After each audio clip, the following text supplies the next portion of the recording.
This is the Content Discovery for Movies panel. Hope all of you had a safe trip out here. I'm going to introduce to you each of our panelists here and let them speak a little bit about the company that they're here representing. The first one, my name is Aaron Henry. I've been doing public relations consulting in this area for the last 14 years or so, and worked with a number of people here, or the companies that they're with during that time. First, on my left is Bruce Eisen. Bruce is the VP of Online Content Development and Strategy for Dish Network. So, Bruce, can you tell us a little bit about Dish, which I'm sure all of you are already familiar with if you're not subscribers? Sure. Good morning. Dish is a pay TV provider, the third largest in the country. We use satellites.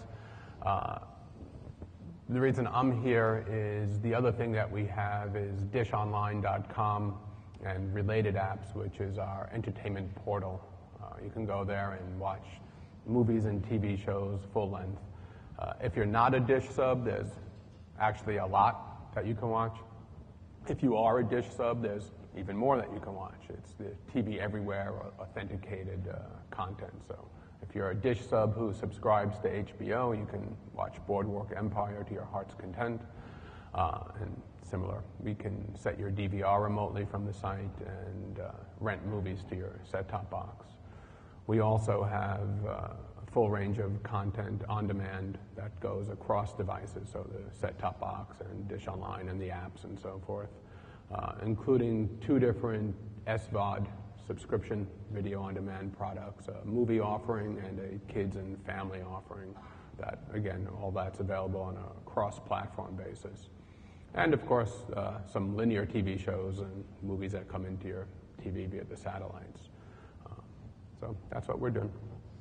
To Bruce's left, Steve Polsky is the general manager of Flixster, which was acquired last year by Warner Brothers.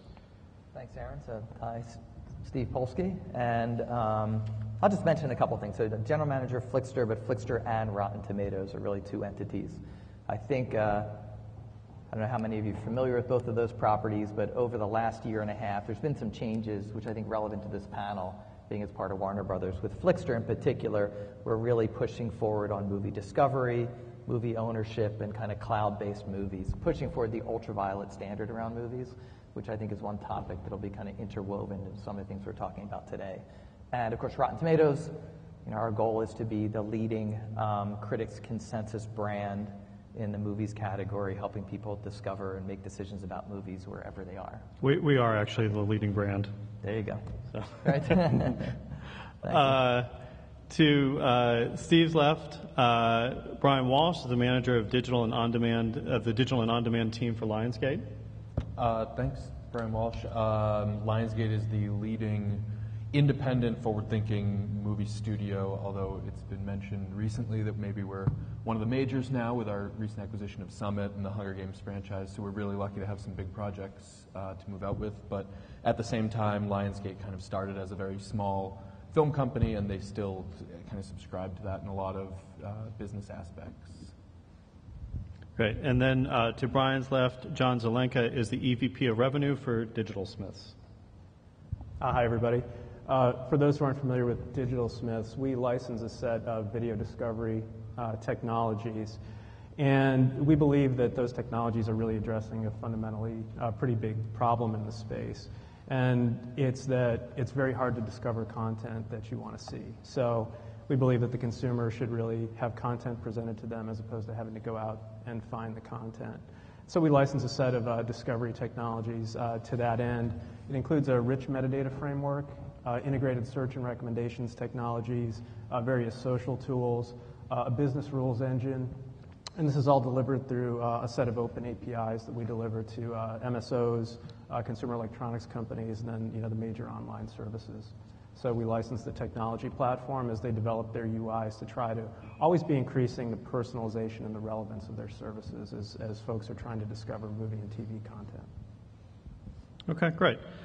So this is how I'm going to organize this panel. I'm going to direct a question specifically to one of the panelists. and give them an opportunity to answer, and then we can pass the baton to one of the other panelists and do some follow-up or move on to the next question. Most of the questions are specifically around movie content discovery, but also obviously there's a sort of broader field here where we're talking about content in general that's distributed digitally and the strategies that go into marketing it. So I'm going to start with Brian. Brian, is the way that consumers are searching for and consuming entertainment fundamentally changing the type of entertainment in which they're interested? And my follow-up to that would be, is there a future for 2-hour movies as we know them? I don't think fundamentally anything's changing about the content people are seeking out. I still think that the 2-hour movie is the best format for people to process and watch films in. I think that between attention spans and the length of time people dedicate to entertainment, I think the 2-hour feature is still ideal for that. And for that reason, we think that people are actually seeking out a lot more library content. With the help of some of these content discovery guys, we think that whereas we saw library companies kind of take a dip with the DVD boom ending, we think that content discovery is going to be the next big wave for library content to ride its value. And we really think some of the deeper library assets that we have will be discovered and will be raised up so that people can find new films that they would like. And so the new technology isn't really changing the way people watch as much as the length of time that material is good on the shelf, because we really think that there'll be a long tail aspect of the new technology. Okay, good. Does anyone have anything to add to that? No. All right. Let me ask you this though: as a follow-up, is Lionsgate deriving more revenue from the various distribution models that you're doing now than versus the traditional sort of ancillary windows? No, the traditional ancillary windows are still definitely, DVD and selling rights to cable and those other traditional ancillary markets are still providing the bulk of our revenue on a title, after theatrical, obviously. But we're seeing huge growth in places like VOD and SVOD sales, which is subscription video on demand, such as your Hulu Plus, your Netflix. Mm-hmm. So we're seeing huge growth opportunities in those areas where before you'd have some titles that if they've been out of the market for 15 or 20 years, they would traditionally be gone because people would only access them either on a television screen or if they happen to find the DVD at a store. Whereas now, with the content discovery of something like Flickster or Netflix, where people can search and they can find related titles, it makes it that much easier for people just to click and decide, you know what, I do like Robert Downey, I'll watch this other movie of his, and there's less of a commitment than there used to be when you had to pay $5 or $10 at the DVD store to try to see if you liked that product. So there's real growth opportunities there, and it hasn't surpassed any of the the traditional waterfall structure as far as how we glean our revenue. But we really think that there's a lot of opportunity for that moving forward. Okay, good. I'm gonna direct this question to Bruce, but Bruce, if you want to open it up to the group, also we could turn it into a sort of group response.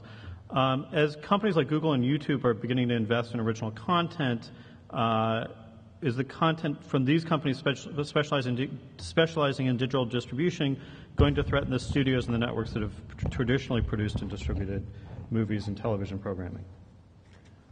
Threaten? I don't know that I would use the word threaten. I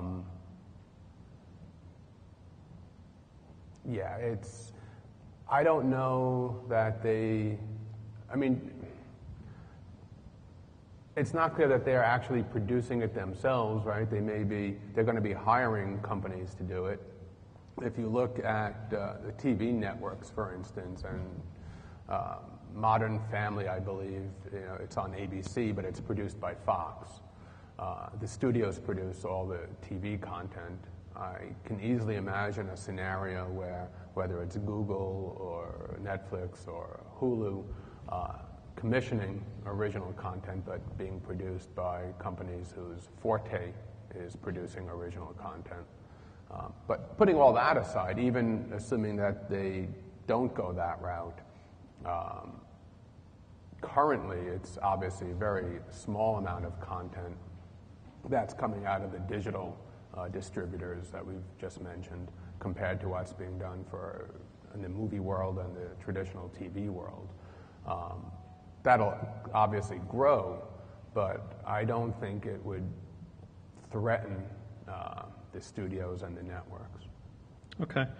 Actually, jumping off that, even the studios, and I can cite Warner Brothers, Aim High, for example, are moving into some original content for social platforms. For example, Aim High, which was introduced on Facebook. So, Steve, my question for you would be, are there some legitimate revenue models existing right now to be built around this original content that's distributed primarily on social platforms, or do you think we're still in a very experimental stage? I mean, to be honest, I think we're still in an experimental stage. I mean, I think broadly speaking, it'll be interesting to see how like the whole over-the-top market matures. Right? Clearly, like Netflix has created demand to go direct to consumers, but it's going to be interesting to see if other people can create enough demand to go directly to consumers. And I think from a content perspective, it is still very experimental. I think that's Warner Brothers likes to be on the forefront, likes to experiment, so really wants to understand how you can launch a series, how you can gain traction for it. It's going to be really interesting to see if people can build, sustainable models of just producing content to attract an audience first. And I think, of course, once you attract the audience, then you have to create the revenue model around it to pay for the whole series. Yeah. So I think it's still early days. Isn't that one of the issues, attracting the audience, right? Yeah. Because if you think of the movies and the major TV networks, they spend a good amount of money to attract the audience. How is that done with the over-the-top guys? Right. I think that's something that'll be interesting to watch and see how that plays out. I agree. Yeah. It'll be interesting if these experimental over-the-top is just a seed format. Like, let me see if I can create a series. Let me see if I can create some compelling characters that then just migrate up the chain, get picked up by major networks and become just general productions. Yeah. It's a very expensive development process. Yeah, absolutely. Yeah. But then I'll turn this question to John. So, John, if you were called upon, jumping off this whole thought, to create an ideal model for digital movie distribution in combination with marketing, what would that look like? Would it involve syndication? Would it be subscription versus pay-per-view, search, user recommendations? What do you think the most important criteria are in terms of making sure that your content is found? Yeah, I think there's clearly people on the panel that are probably better equipped from a content provider and a distributor perspective to answer some of the marketing questions. But I think from a consumer experience and a discovery point of view, we do see a lot of interesting data points in the marketplace that really point to the importance of personalization and relevance in movie discovery, for example. So we recently did a consumer survey of 2,000 plus U.S. and Canadian pay TV customers. And this is actually was reflected also in some secondary research that I saw. 78% of them said that they rented or engaged in zero VOD transactions in the past month.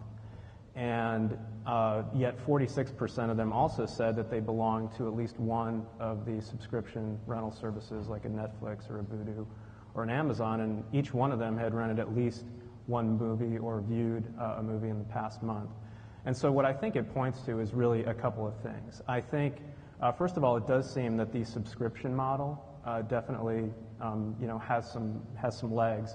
One of the reasons that they said that they were gravitating toward those services a bit was that it's easier to find the content, it's cheaper, there's a better selection generally. Those were three of the main criteria. So it seems like they are gravitating a bit to the subscription model, and then secondarily, definitely gravitating to where they think it's easier to find content. We're lowering some of the barriers for them to get to what they actually want to watch. I think 75% of Netflix views actually come via a recommendation of some kind. And so, you're kind of entering that paradigm and that system based on a high level of personalization and relevance to you. So I think that's reflected. I mean, if I had to focus on two things, I think subscription is definitely emerging, and I also think that, personalizing the experience for the individual is very important. Okay, good. I'm actually going to skip then to Steve here because John just cited that the information that I got, it was actually MediaPost that cited a study with 75% of Netflix views stemming from user recommendations. Steve, my question for you would be, as a distribution channel for UV, what are some other strategies that Flixster is using to drive viewership of the content that is being pushed through by the studios? Sure, kind of to add on to your comments. I mean, we're putting a lot of energy into designing tools and designing experiences for people to discover movies, right? And I think like we're really trying to leverage the different assets that we have. So to give you an example, you know, Flixster is kind of the #1 mobile utility used in theatrical window to decide what movies you want to see, right? It's a very, you know, what's playing near me. There's a lot of information that comes off of that. And I know even myself personally, there's a lot of movies that I want to see that I don't get a chance to see in the theatrical window, and that my mind are kind of lost in my movie world. I may see them on Dish sometime down the road. I may, you know, it may appear some other time, but I lose it. And actually kind of tracking that information and bringing it back to you at the right time when it's available in different windows, I think will create more and more demand for movies. So that's one. Just, you know, personalize, like your ability to manage your movie's world. What do I want to see? What's available? When can I see it? Is one of the things we're experimenting on.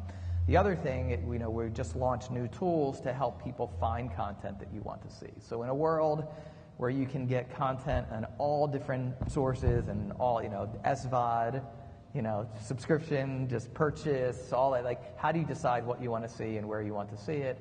And kind of that, you know, using the Rotten Tomatoes scores, and also in Flixster creating experiences where you can discover movies from your personal preferences, from your friends' recommendations, just lots of ways to discover what you want to see. So, yeah. Okay, good. I'm going to cite a couple of other figures here. An article in Video News said that 50% of pay TV subscribers are using over-the-top services versus 22% using paid video on demand. An ABI research report says 20% of users consider online video a replacement for monthly subscription services. So, Bruce, my question for you would be, and I know there's an online component to Dish, but as a cable provider, how are you adapting to, preparing to respond to these changes in viewership? Well, I disagree with those numbers. I mean, what was the second one? 22% look at over-the-top as a replacement for pay TV? You said 20% of users are considering online video replacement for monthly subscription. Well, it certainly has not been the case that, as an industry, the pay TV industry has lost 20% of its subs. Right. So they may be thinking about it.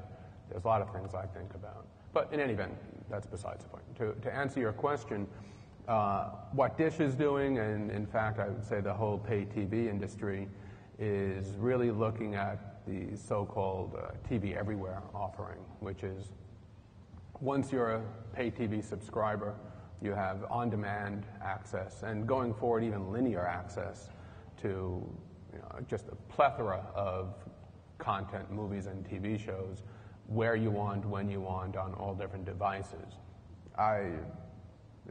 Maybe I'm drinking the Kool-Aid. I think it's actually a very compelling offer. In that, you know, lying in bed on your iPad or wherever it is, you can watch all this content. The SVOD services, whether it's Netflix or Hulu or Amazon or any of the others, they're all good services.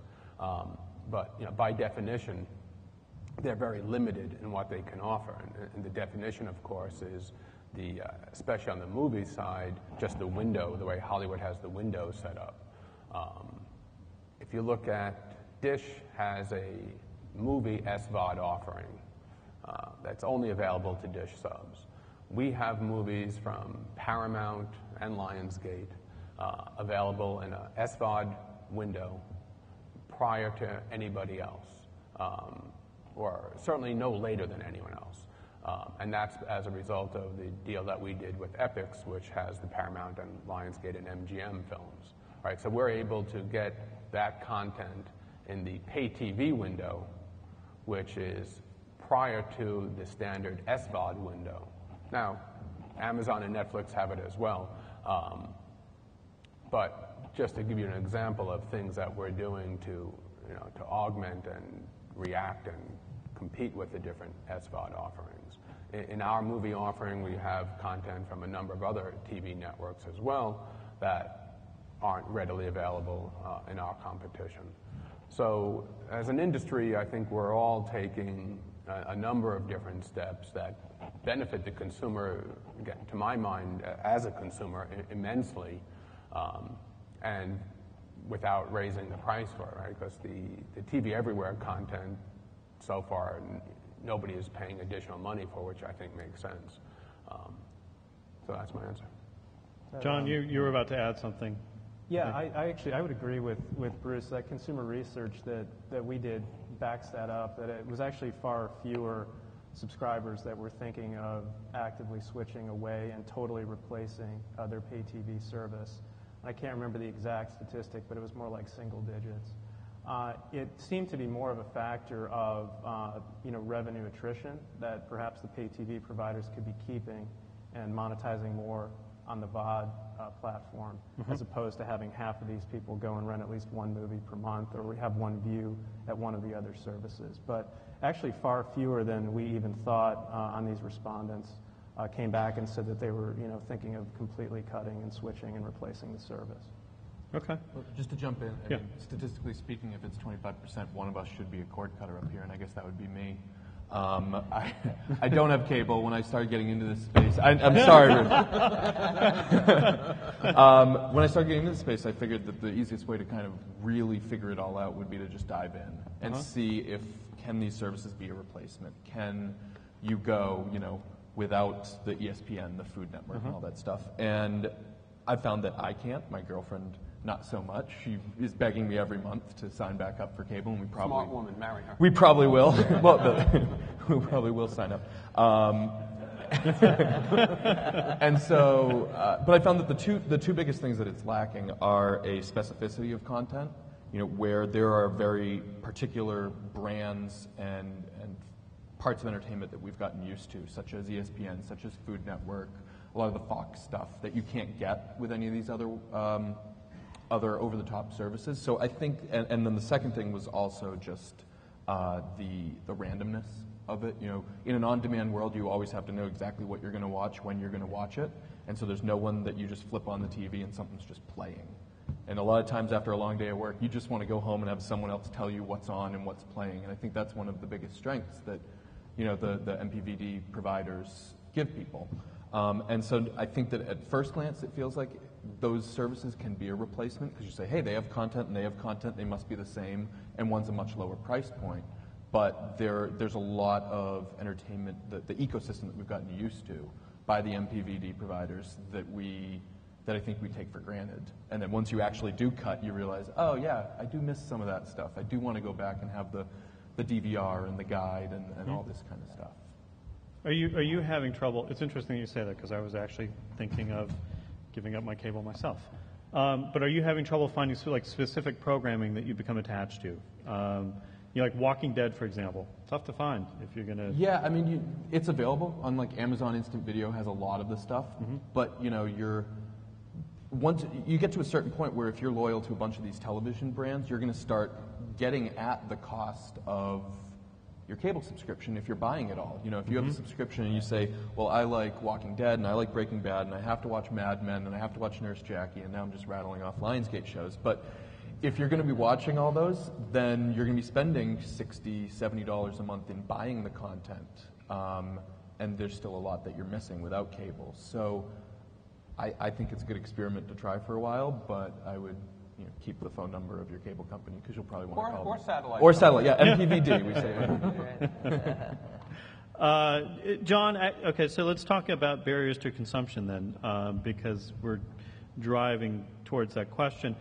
How can we break down the silos that are barriers to consumption across all these various competing services? Yeah, I think the silo issue is a significant one in terms of content discovery, especially. And so there are kind of silos that are not only created, among services, but also within services. So, if you look at pay TV, for example, they've been at a disadvantage for several years because, they've had legacy equipment in the field, set-top boxes, things that have kind of limited, your ability to back channel and interact with the service. But that's changing. That's changing with second screens. It's changing with switches, to IP infrastructure and technologies like that. So I think the key is to breaking down the silos between the platforms. So if you look, typically content is presented to a consumer, I'm in my linear environment, or I'm in my VOD environment, or I'm on a consumer electronics environment where I have to choose among several apps, each of which has its own siloed experience. I think what's really lacked is a universal discovery experience for consumers. Just from a purely consumer point of view, I think what needs to happen is you need to present a consumer what's most personal, what's most relevant to them, irrespective of the platform that's available to them at that given point in time. So they need to be presented the fact that this is the show that I'm most likely to enjoy right now, or this is the movie that I'm most likely to rent, whether or not that's on linear television, whether or not it's on the VOD tier, or if it's through some over-the-top service. And I think that's what's lacked. We have grown accustomed to presenting the consumer information based on the ways that it's delivered to them, as opposed to the way that they actually want to consume it, which is, what am I going to enjoy right now? What most matches my tastes? And I think it's both, a problem that needs to be addressed, within individual services, as well as, in a unified search and discovery experience, like on a CE device, where you're just choosing from among multiple apps, and it's very hard to drill down in any one of those to really find what's most relevant to you at that point in time. Okay, good. Yeah, I'll just, I agree. I can only talk from personal experience, but in our house, my wife and I, we watch TV every night. And we've got the satellite box connected to the big screen, and we've got every, Amazon and Netflix and Hulu Plus, all going into the big screen TV via the Blu-ray player or some box. And all we watch is whatever's on the DVR. And even if there's stuff that on the DVR tonight that we don't really want to watch right now, and I know that there's plenty that we do want to watch on Hulu or Netflix or Amazon, but trying to find it, and changing the input, to this and that, and then waiting for it to start up, and waiting for the thing to stop turning, and then getting to that section, and then starting to watch it, and waiting for that thing again, and then, God forbid, you don't like what you're watching, and then take it all over. Compare that to the DVR, where it's just press, click, watch. Okay, don't like it, press, click, watch something else, go back to the first one. To me, it's just a huge barrier of entry, is I agree. Not being able to get to what I want readily and easily. I think, at the heart of it, we're all inherently lazy, especially when we're on the couch in front of the TV. And I think there really needs to be a lot of innovation amongst the connectivity of devices, right? So your tablet knows that your TV and your Blu-ray player have these capabilities. Your phone knows that you have access to these things, so that things are automatically connected. Just the number of remotes and gyrations you have to go through just to switch to a different medium of content is just, a big inhibitor. Yeah, having your profile that survives on multiple devices, irrespective of whether you're in front of the television or you have your iPad, say, in a TV everywhere environment. I think it's really important. The key is consumers don't think that way. Consumers don't think, I'm going to view this because it's on linear television. It's been more pushed to them that way traditionally, through those paradigms. They're thinking about what's most interesting to me right now. And, if I know that consumer, I know the profile, it really shouldn't matter what platform the content is coming from. And, all that stuff can just be done and managed with technology and metadata. And you can create those experiences for consumers. You just kind of have to look on the outside in and think about, how do I actually want to experience content, not, what's being served to me in traditional ways. Good. All right, I'm going to direct this question to Steve, but I think it'll end up being open up to the group. So how important do you think, as we move this content to social platforms, obviously it also opens up avenues to new methods of currency, like Xbox points or Facebook credits, or things that could replace pay-per-view, or even be driven by some sort of social media incentive. How important do you think that that's going to be in terms of the ecosystem of social media or social platform content? I think I'm hoping that this year will be a year of a lot of experimentation in that area, right? That particularly we're hoping to be able to experiment. We're basically launching the foundations of Ultraviolet. You can buy movies, you can get it anywhere, you can stream it anywhere. Now I'm hoping that working, with all the studios, we can innovate on pricing and packaging. So that includes can I share content with, people around me, right? Can I gift content to friends, right? Are there different mechanisms that will just reduce the friction of purchasing content, like Facebook credits or other means of payment? So, look, they're not going to replace payment, but I think they're a great way to, take advantage of social media to, like I said, reduce friction and just increase consumption of movies. Mm-hmm. Yeah. Okay. Brian, let's turn to distribution for a minute. So you've been, Lionsgate has lately been experimenting with digital day and date, theatrical and digital release. Your biggest growth right now, if I'm correct, is in VOD and digital.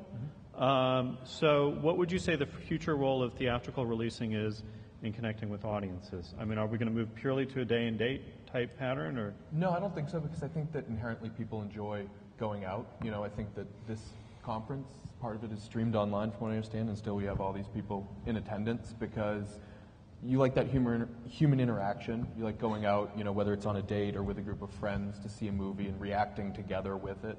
But that being said, I think that a lot of times catching up on the social conversation involves maybe an on-demand component. So there's a movie that everyone's been talking about. You want to watch it, you can't get to the theaters. If it's available at a premium on your over your cable or satellite provider. Thank you. There you go.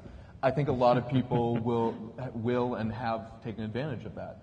We saw Margin Call and Arbitrage both perform huge because those are smaller, limited releases that maybe wouldn't get into the big multiplexes that are the nearest theaters for a lot of people. But when you bring it to their home and you say, this is something that's still in theaters, you can catch it now at what is a reduced price from 2 tickets, popcorn, candy, babysitter, parking, all that. You say, okay, that's a big value proposition for me.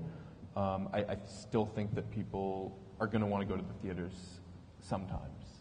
So it's a matter of balancing that and finding which are the right properties and which aren't, because you don't want to eliminate some of the word of mouth that's generated by theatrical visits and by people enjoying going out and seeing a movie and being with their friends and like I said, reacting. You know when you come out of a movie theater whether that movie was good or bad based on what everyone's talking around you.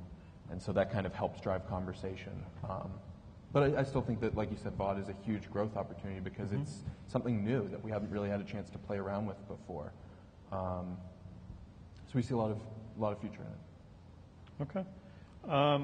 We only have a few minutes left. I want to open up the panel to some outside questions, and we only have about 10 minutes left. So there's one other question I want to put out to everyone before we turn it to the audience for questions, which is this. Do you think as an industry we're doing enough to combat piracy? And I say that because, Brian, for example, when you were talking about cord cutting and where to get content, I mean, you can get it on Pirate Bay. So are people, do we have enough mechanisms that are going to be effective in place to stop a migration over to piracy? Are we going to be able to find some sort of medium that, like, for example, the record label industry that looks very different from what it did, pre-digital downloads for movies and television content? Well, I work a good deal on anti-piracy at our company. I have to say that we have a very strong team that goes out very aggressively, especially protecting theatrical windows. Mm-hmm.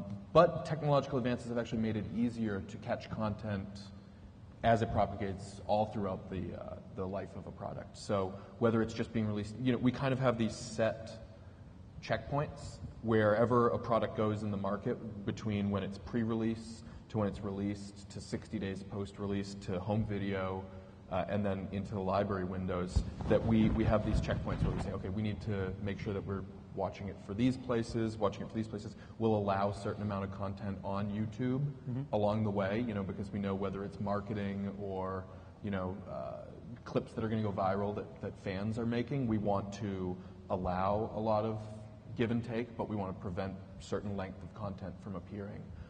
So we have a very strong legal team and tech team that goes out And search is not just YouTube, but every website that hosts, and that includes Pirate Bay. And we pursue all the legal remedies we can. I think that we need some new legislation that provides a little bit of muscle for the industry, because right now I think the DMCA was a good start, but it was written in 1998 initially, when YouTube was still almost 10 years away.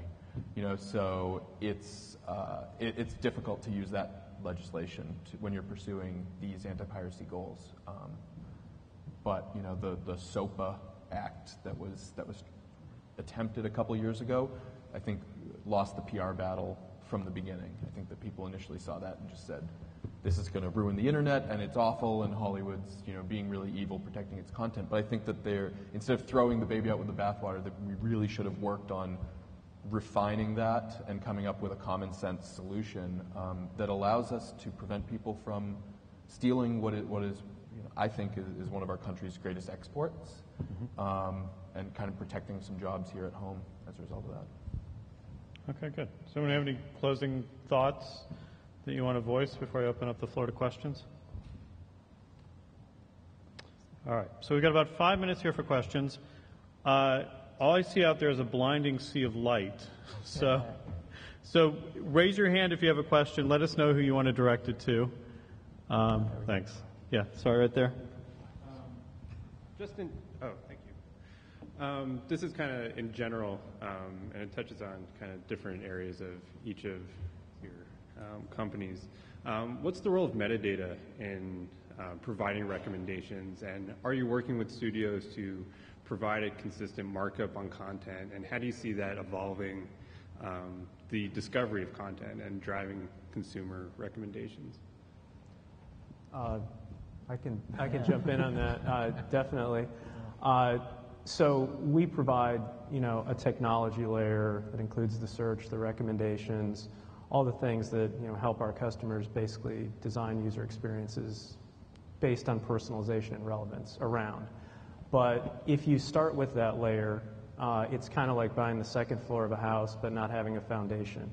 So, in our opinion, metadata is extremely essential, and having a very powerful data framework that underlies all of that is essential to driving a recommendation engine, a good search experience, all of the above. And so we do definitely work with studios.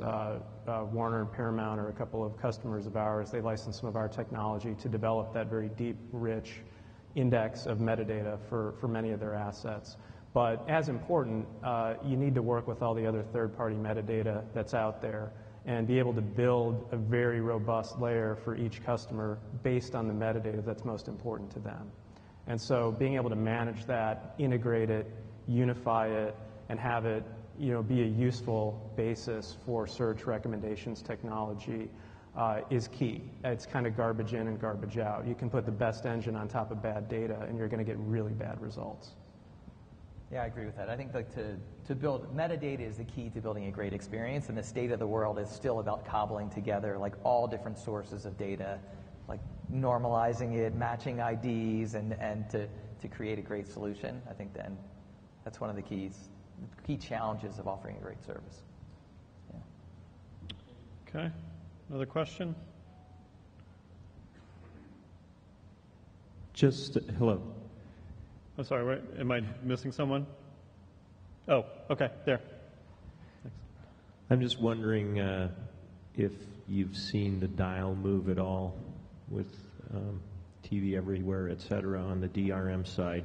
Is that still a sea of competing standards, or is something emerging? What was the question? DRM and TV Everywhere, right? I'm sorry, once again? Yeah. Just basically, with all the different content delivery methods, has there been movement in terms of standardizing the rights management along with that, or is it still kind of the same situation you alluded to with metadata? It's getting better. It's not 100%. There's a trade organization called the Entertainment Merchants Association. They're either in the middle of, or maybe they just have promulgated a spec two specs really, one for a mezzanine file format and one for metadata that a lot of the digital distributors have signed on to. So, that's taking place. Apple has not signed on to that, so that's always going to be a difference. Then in the pay TV world, Comcast, Dish, Direct, Time Warner Cable, each has their own little flavor, so that is still not 100%. But again, it's better than it was, and it will definitely get better, but we're not at the end of the road yet. Okay, time for one more question.